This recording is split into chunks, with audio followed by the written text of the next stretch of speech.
जय श्री राधे कृष्ण। राधा प्रेम है और श्री कृष्ण उस प्रेम का आधार। जिस हृदय में राधा कृष्ण का वास हो जाता है उसका जीवन स्वयं प्रभु के संरक्षण में आ जाता है। बोलिए श्री वृंदावन बिहारी लाल की जय, श्री लक्ष्मी नारायण भगवान की जय।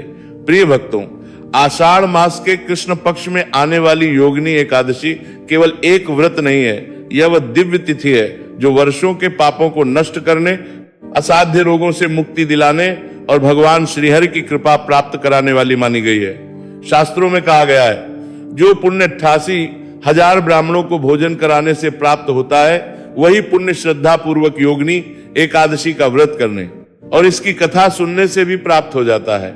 लेकिन भक्तों, इस कथा में केवल पुण्य ही नहीं, एक ऐसी चेतावनी भी छिपी है जो हर उस व्यक्ति को सुननी चाहिए जो अपने कर्तव्य से विमुख होकर मोह और विषय वासनाओं में डूब जाता है।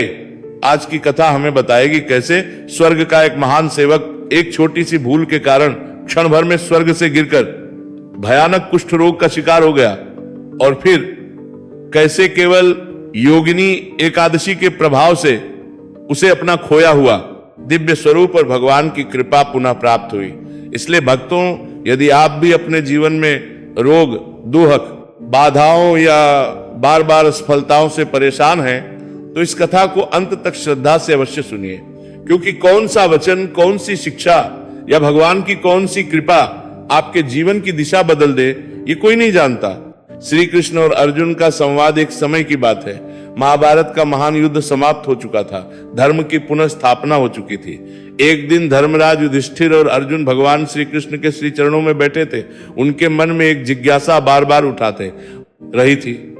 अर्जुन ने अत्यंत विनम्रता से हाथ जोड़कर कहा, हे मधुसूदन, हे जगत के पालनहार, आपने हमें अनेक एकादशियों का महात्म्य बताया है। अब कृपा करके आषाढ़ मास के कृष्ण पक्ष में आने वाली उस पवित्र एकादशी का महत्व बताइए जिसे योगिनी एकादशी कहा जाता है। इस व्रत का फल क्या है, इसकी महिमा इतनी महान क्यों मानी गई है, और यदि इससे जुड़ी कोई दिव्य कथा हो तो कृपा करके हमें भी उसका श्रवण कराइए। अर्जुन की यह बात सुनकर भगवान श्री कृष्ण मंद मंद मुस्कुराए। उनके मुखमंडल से दिव्य तेज प्रकट होने लगा। फिर उन्होंने प्रेम पूर्वक कहा, हे पार्थ, तुमने अत्यंत कल्याणकारी प्रश्न पूछा है। जो मनुष्य श्रद्धा से योगिनी एकादशी की कथा सुनता है या विधि पूर्वक इसका व्रत करता है उसके अनेक जन्मों के संचित पाप भी नष्ट हो जाते हैं। यह व्रत रोगों का नाश करता है, दरिद्रता को दूर करता है, नष्ट मंत्रा को रगड़मनता है, कुंतनकारी प्रश्न पूछा है, करता है, दुखों का अंत करता है और अंत समय में जीव को भगवान के परम धाम तक पहुंचाने का मार्ग प्रशस्त करता है। इस एकादशी का प्रभाव इतना अद्भुत है कि इसका पुण्य 88,000 ब्राह्मणों को भोजन कराने के समान माना गया है।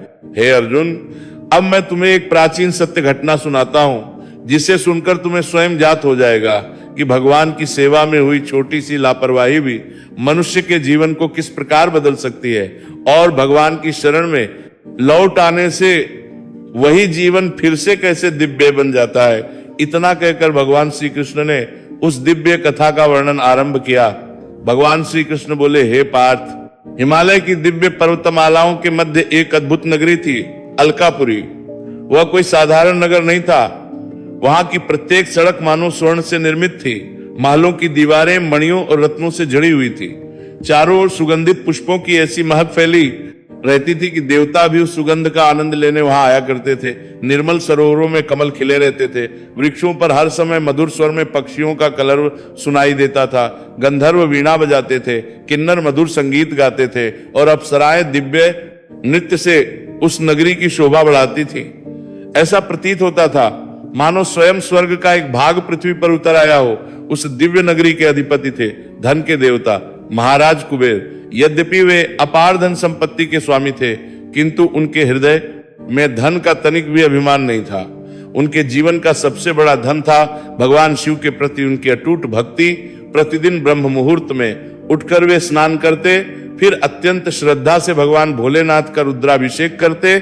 उनकी पूजा का प्रत्येक नियम वर्षों से कभी नहीं टूटा था, किंतु उनकी पूजा का एक अत्यंत महत्वपूर्ण भाग था मानसरोवर से लाए गए दिव्य पुष्प। वे पुष्प साधारण नहीं थे, उनकी सुगंध कई योजन दूर तक फैल जाती थी। कहा जाता है कि उन पुष्पों को स्वयं देवता भी प्राप्त करना चाहते थे।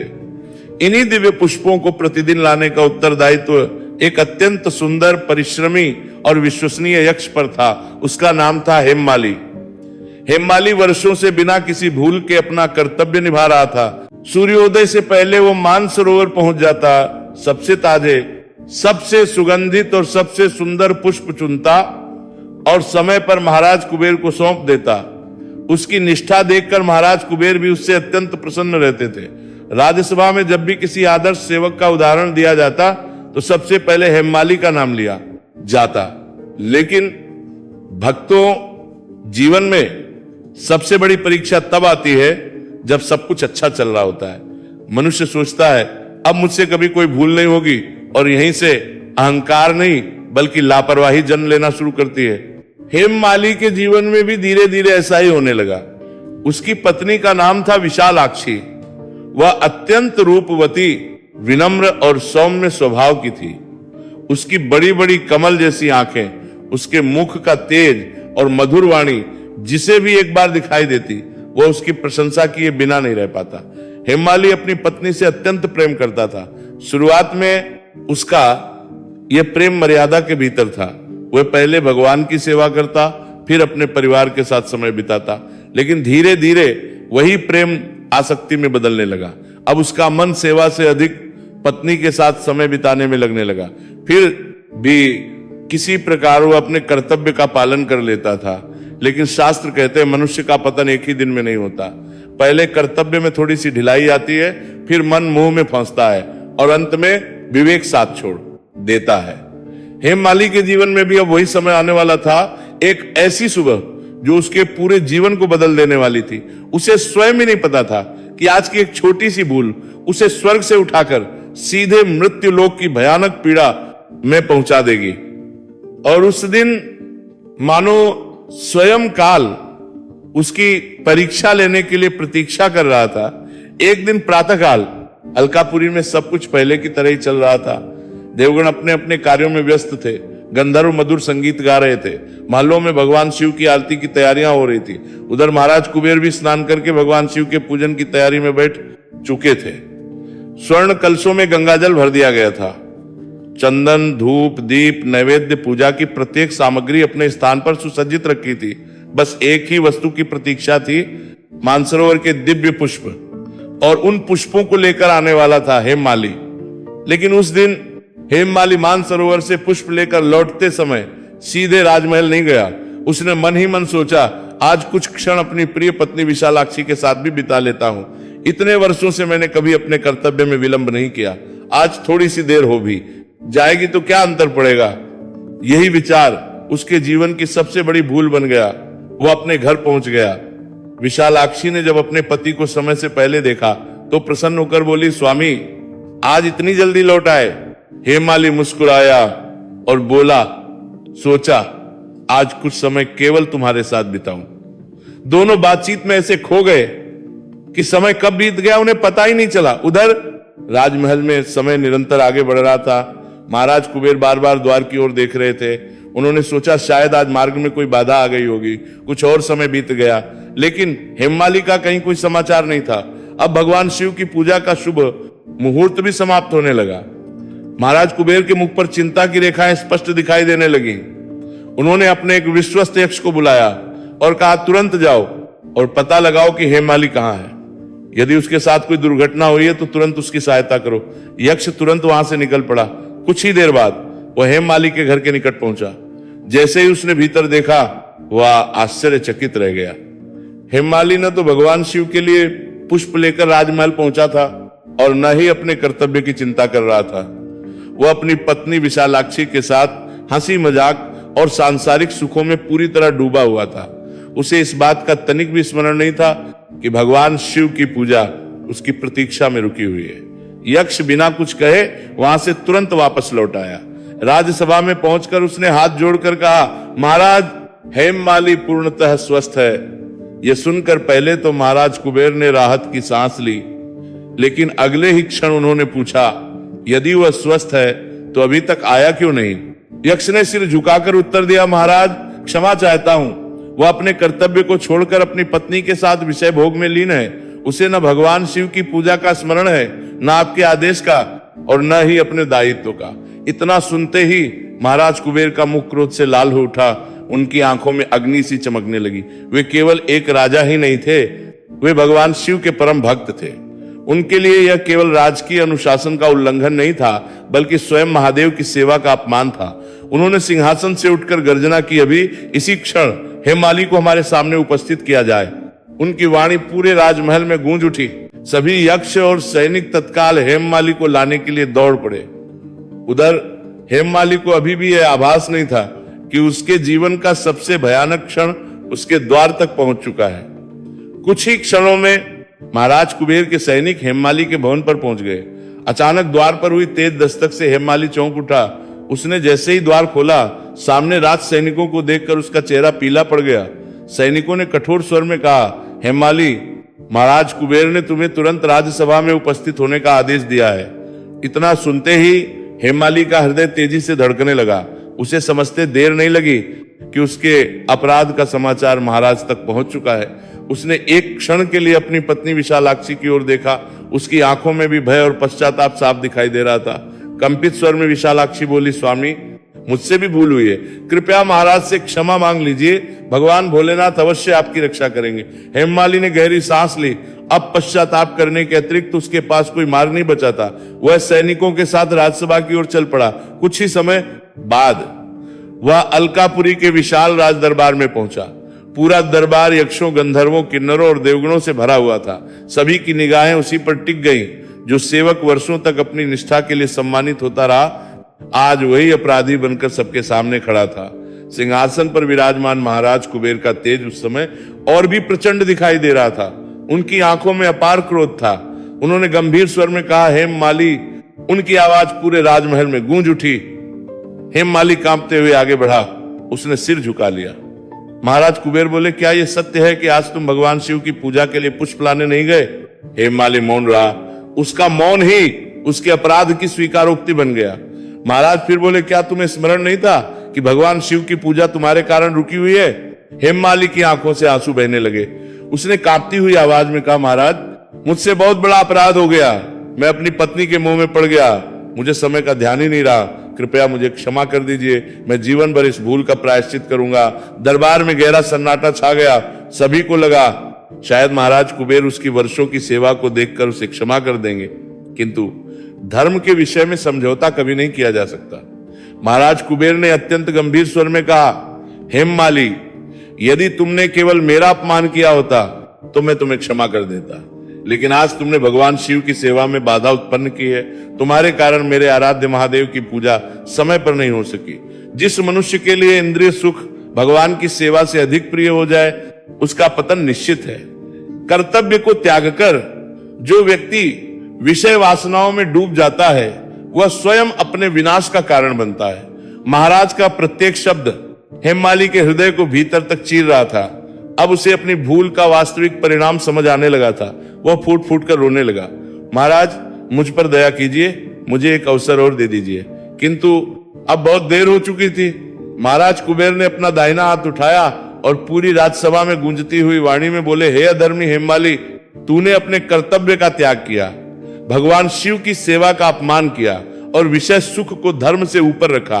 अतः मैं तुझे श्राप देता हूं। आज से तू स्वर्गलोक से पतित होकर मृत्युलोक में जाएगा। तेरे सुंदर शरीर पर भयानक कुष्ठ रोग उत्पन्न होगा। तेरा तेज, तेरा वैभव, तेरा सम्मान सब कुछ नष्ट हो जाएगा। तू भूख, प्यास, अपमान और असहनीय पीड़ा सहते हुए वन वन भटकेगा। जब तक तू अपने अपराध का सच्चा प्रायश्चित नहीं करेगा, तब तक इस श्राप से मुक्त नहीं हो सकेगा। श्राप समाप्त होते ही एक अद्भुत दृश्य दिखाई दिया। हेममाली का दिव्य तेज क्षण भर में लुप्त होने लगा। उसके स्वर्णाभूषण धूल में बदल गए। उसके शरीर पर भयानक घाव उभर आए। क्षण भर पहले जो देवताओं जैसा सुंदर दिखाई देता था, अब उसका शरीर कुष्ठ रोग से विकृत हो चुका था। उसकी त्वचा फटने लगी, हाथ कांपने लगे, चेहरे की सारी सुंदरता समाप्त हो गई। वह असहनीय पीड़ा से चीख उठा। पूरी राजसभा स्तब्ध रह गई। हेममाली रोता हुआ बार बार महाराज कुबेर के चरणों में गिरने लगा। अंदर रोता काप, महाराज, मुझे क्षमा कर दीजिए, मैं भगवान शिव का अपराधी हूं, मुझे एक अवसर और दे दीजिए। किंतु धर्म के अनुसार दिया गया श्राप वापस नहीं लिया जा सकता था। महाराज कुबेर ने अपनी आंखें बंद कर ली। उनके हृदय में करुणा अवश्य थी, किंतु धर्म उससे भी बड़ा था। अगले ही क्षण श्राप के प्रभाव से हेममाली का शरीर आकाश की ओर उठा और देखते ही देखते वह स्वर्ग लोक से गिरता हुआ सीधे मृत्यु लोक के घने निर्जन और भयावह वन में जा गिरा। जिसके पास कभी अपार वैभव था, अब उसके पास केवल पश्चाताप, पीड़ा और अपने कर्मों का फल बचा था। भगवान श्री कृष्ण आगे कहने लगे, हे पार्थ, श्राप के प्रभाव से स्वर्ग से गिरकर हेममाली पृथ्वी के घने और निर्जन वन में आ पहुंचा। जहां कभी उसके चरण स्वर्ण महलों में पड़ते थे, आज वही चरण कांटों और पत्थरों पर लहूलुहान हो रहे थे। जहां कभी देव गंधर्व उसका सम्मान करते थे, आज उसे देखकर वन के पशु भी दूर भाग जाते थे। कुष्ठ रोग के कारण उसका पूरा शरीर घावों से भर चुका था। तेज धूप में उसके घाव जलते, रात की ठंडी हवाएं उन्हें और भी पीड़ादायक बना देती। कई कई दिनों तक उसे भोजन नहीं मिलता, प्यास से उसका कंठ सूख जाता। कभी वह जंगली फल खाकर अपना जीवन बचाता, तो कभी केवल नदी का जल पीकर कई दिन गुजार देता। लेकिन सबसे बड़ा दुख उसका रोग नहीं था, सबसे बड़ा दुख था अपने अपराध का पश्चाताप। हर दिन हर रात उसे महाराज कुबेर के शब्द याद आते, भगवान शिव की अधूरी पूजा याद आती, अपनी एक छोटी सी भूल याद आती। वह स्वयं से कहता, हेममाली, क्षण भर के मोह ने तुझसे क्या छीन लिया? तूने भगवान की सेवा छोड़कर संसार के क्षणिक सुख को चुना और आज उसी का फल भोग रहा है। यदि उस दिन मैं अपने कर्तव्य पर अडिग रहता तो आज ये दिन कभी नहीं देखना पड़ता। धीरे धीरे उसका अहंकार पूरी तरह समाप्त हो गया। अब उसके मन में केवल एक ही प्रार्थना रहती, हे भगवान, यदि मेरे लिए क्षमा का कोई मार्ग शेष है तो कृपा करके मुझे वो मार्ग दिखा दीजिए। भक्तों, जब मनुष्य का पश्चाताप सच्चा होता है तब भगवान उसके लिए मार्ग भी बना देते हैं। एक दिन इसी प्रकार भटकते भटकते हेममाली हिमालय की ओर पहुंच गया। वहां का वातावरण अत्यंत शांत था। ऊंचे ऊंचे देवदार के वृक्ष, निर्मल जल की धाराएं, ऋषियों के आश्रम और चारों ओर वेद मंत्रों की पवित्र ध्वनि। ऐसा प्रतीत होता था मानो स्वयं तपस्या उस भूमि पर निवास करती हो। उसी स्थान पर स्थित था महान तपस्वी महर्षि मार्कंडेय का आश्रम। महर्षि मार्कंडेय, जिनकी आयु अनेक कल्पों तक मानी गई है, जिनकी तपस्या का तेज देवताओं को भी चमत्कृत कर देता था, जिनकी दृष्टि भूत, भविष्य और वर्तमान तीनों को देख सकती थी। हेममाली ने जैसे ही आश्रम को देखा, उसके मन में आशा की एक छोटी सी किरण जाग उठी। वह कांपते हुए कदमों से आगे बढ़ा, लेकिन अपने रोगग्रस्त शरीर को देखकर वह आश्रम के द्वार से कुछ दूरी पर ही रुक गया। उसे लगा, मैं इतना पापी हूं, इतने महान ऋषि के सामने कैसे जाऊं? फिर भी उसने दूर से ही दोनों हाथ जोड़ दिए और बार बार प्रणाम करने लगा। महर्षि मार्कंडेय ने अपनी दिव्य दृष्टि से सब कुछ जान लिया। उन्होंने अपने शिष्यों से कहा, उसे आदर पूर्वक यहाँ ले आओ। शिष्य हेममाली को सहारा देकर ऋषि के समीप ले आए। महर्षि ने प्रेम से उसकी ओर देखा। उनकी आंखों में दया थी, क्रोध का नाम भी नहीं था। उन्होंने मधुर स्वर में पूछा, वत्स, तुम कौन हो? तुम्हारी यह अवस्था कैसे हुई? ऐसा कौन सा कर्म किया जिसके कारण तुम्हें इतना भयानक दुख सहना पड़ रहा है? ऋषि के करुणामय शब्द सुनते ही हेममाली की आंखों से आंसुओं की धारा बह निकली। वह उनके चरणों में गिर पड़ा। रोते रोते बोला, हे महर्षि, मैं अलकापुरी के राजा कुबेर का सेवक हेममाली हूं। प्रतिदिन भगवान शिव की पूजा के लिए मानसरोवर से पुष्प लाया करता था, लेकिन एक दिन मैं अपनी पत्नी के मोह में ऐसा फंस गया कि भगवान की सेवा ही भूल गया। महाराज कुबेर की पूजा रुक गई। उन्होंने मुझे श्राप दिया और उसी क्षण में स्वर्ग से गिरकर इस भयानक कुष्ठ रोग से पीड़ित हो गया। हे प्रभु, मैं अपने अपराध का फल भोग रहा हूं। अब मुझे अपने पाप का पूर्ण बोध हो चुका है। यदि मेरे उद्धार का कोई उपाय हो तो कृपा करके मुझे बताइए, मैं जीवन भर आपका ठनी रहूंगा। हेममाली की करुण पुकार सुनकर महर्षि मार्कंडेय का हृदय दया से भर उठा। वे मुस्कुराए और बोले, वत्स, तुमसे अपराध अवश्य हुआ है, लेकिन तुमने अपने अपराध को स्वीकार भी किया है। यही सच्चे प्रायश्चित की पहली सीढ़ी है। संसार में ऐसा कोई पाप नहीं जिसे भगवान की भक्ति नष्ट न कर सके, और ऐसा कोई रोग नहीं जिसे भगवान की कृपा दूर न कर सके। यदि तुम वास्तव में मुक्ति चाहते हो तो मैं तुम्हें एक ऐसा दिव्य व्रत बताता हूं जिसके प्रभाव से तुम्हारे समस्त पाप नष्ट हो जाएंगे। इतना कहकर महर्षि मार्कंडेय ने पहली बार योगिनी एकादशी का दिव्य रहस्य हेममाली को सुनाना प्रारंभ किया। अब भगवान श्री कृष्ण ने अर्जुन से कहा, हे पार्थ, इस संसार में मनुष्य का सबसे बड़ा शत्रु उसका अपना मोह है। जब मोह बुद्धि पर पर्दा डाल देता है तब धर्म भी पीछे छूट जाता है और अधर्म जीवन पर अधिकार कर लेता है। हेमाली का पतन भी किसी शत्रु ने नहीं बल्कि उसके अपने मोह ने किया था। लेकिन जब उसी हेमाली ने अपने अपराध को स्वीकार किया, सच्चे मन से पश्चाताप किया और योगिनी एकादशी का व्रत किया, तब भगवान की कृपा से उसका जीवन फिर से उज्जवल हो गया। इसलिए जो भी श्रद्धालु योगिनी एकादशी के दिन भगवान श्री हरि विष्णु का स्मरण करते हैं, नियम पूर्वक उपवास रखते हैं, रात्रि जागरण करते हैं, दान पुण्य करते हैं और भगवान के नाम का कीर्तन करते हैं, उनके जीवन के बड़े से बड़े पाप भी नष्ट हो जाते हैं। शास्त्रों में कहा गया है कि एकादशी व्रत केवल अन्न त्याग का नाम नहीं है बल्कि मन, वचन और कर्म से भगवान के चरणों में समर्पित हो जाने का नाम है। जो व्यक्ति इस दिन क्रोध, लोभ, ईर्ष्या, निंदा और अहंकार का त्याग करता है वही वास्तव में योगिनी एकादशी का पूर्ण फल प्राप्त करता है।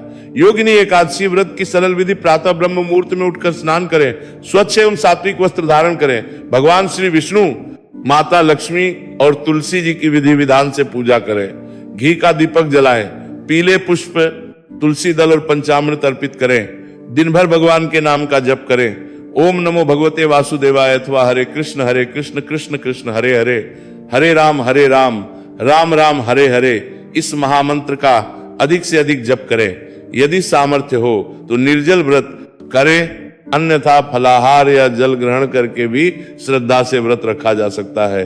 रात्रि में भगवान का भजन, कीर्तन और कथा श्रवण करें। द्वादशी तिथि में ब्राह्मण अथवा किसी जरूरतमंद को भोजन एवं दक्षिणा देकर व्रत का पारण करें। भगवान श्री कृष्ण अंत में कहते हैं, हे अर्जुन, जो मनुष्य श्रद्धा और विश्वास के साथ योगिनी एकादशी का व्रत करता है उसकी सभी मनोकामनाएं पूर्ण होती हैं, उसके रोग दूर होते हैं, परिवार में सुख शांति आती है, उसकी सभी मनोकामनाएं पूर्ण होती हैं, उसकी सभी मनोकामनाएं पूर्ण होती हैं, उसकी सभी मनोकामनाएं पूर्ण होती हैं, पितरों को तृप्ति प्राप्त होती है और अंत समय में वह मेरे परम धाम को प्राप्त होता है। यही कारण है कि सनातन धर्म में योगिनी एकादशी को अत्यंत पुण्यदायी और मोक्ष प्रदान करने वाली एकादशी कहा गया है। यदि आपको यह कथा पसंद आई हो तो इसे अपने परिवार और मित्रों के साथ अवश्य साझा करें ताकि वे भी योगिनी एकादशी की इस दिव्य महिमा को जान सकें। बोलिए भगवान श्री हरि विष्णु भगवान की जय, योगिनी एकादशी माता की जय, देवादिदेव महादेव की जय। राधे राधे। हरे कृष्ण।